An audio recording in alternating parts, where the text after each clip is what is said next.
Welcome, Chairman. Great to be with you. Thanks, Mike. So let's start with some of your fellow Republicans who say they are a no on this bill. Let's play it now. They will spend more money next year than they're going to spend this year and hand the president a blank check for at least $4 trillion. This bill canonizes post-COVID spending levels. Instead of 87,000, they might get 86,000 IRS agents, and they can do that tomorrow. And then the gets, the things that are supposedly advantageous to the American people, they're all cosmetic. How do you respond to them? Well, you can never let the perfect be the enemy of the good. The fact is that this is the most conservative fiscal package Congress has ever voted on. This is $2 trillion in savings over the next 10 years. This is the largest rescissions package in American history. It's the first change to the environmental review process that holds up all projects, whether it's a road or energy development. It changes that process for the first time in 40 years. We have a new consequential work requirement we impose on certain welfare recipients. Look, this is a conservative bill. The only thing the administration got out of this was raising the debt ceiling for 18 months.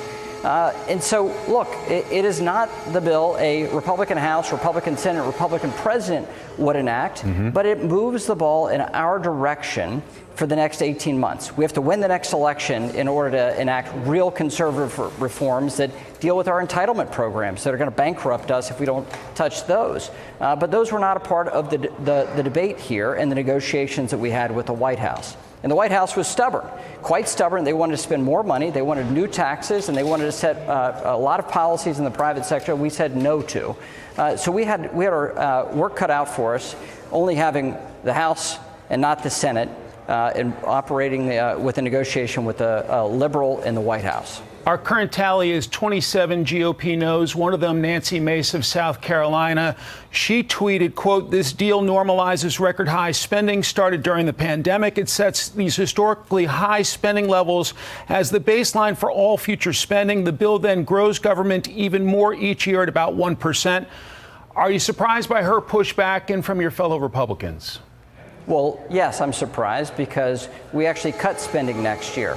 And it's Democrats that have controlled Washington for the last 2 years that have changed the trajectory of spending in Washington with new mandatory spending programs. So to get them to cut spending year over year is a titanic effort that we got achieved. And so I know it's not perfect for everyone, but it is fundamentally better than what we'd be able to enact if we had a clean debt ceiling increase. So the choice here is very clear. This is better than existing policy. The way to get even better policy, in my view, is to have a Republican House, Republican Senate, and a Republican in the White House. Are you confident this gets across the finish line tomorrow with significant GOP support?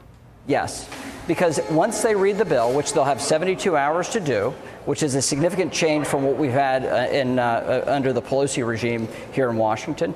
You'll be able to review, every member will have the opportunity to review the bill, see the contents of it, and to recognize the good reforms that we have in here. We can get even better reforms if we had a Republican Senate and we had a president of the White House who was not stubbornly trying to march to the progressive tune of Joe Biden. A Democrat in the Rules Committee is taking aim at some of the GOP complaints. This is a manufactured crisis. No question about it. House Republicans are in control. You have the gavels. You are in the majority. What I take issue with is this kind of constant scorched earth mentality of, again, laying blame at the White House at every turn, notwithstanding that this is a deal that your party has negotiated with the White House. Is the issue here that the unhappy Republicans are getting a lot of the attention? Yes, unhappy Republicans seem to be leading the news cycle when you actually have more unhappy Democrats. When they look at the contents of this bill, they're going to see conservative policy that with a small hand that we had here in the House, with a 4-vote Republican majority in the House, we were able to bring the White House to the table, negotiate with the president who wanted to be the most progressive president in American history, and move the ball into a more conservative direction. In order to complete the task here, we have to enact legislation with Republican majorities in the House, the Senate, and the White House.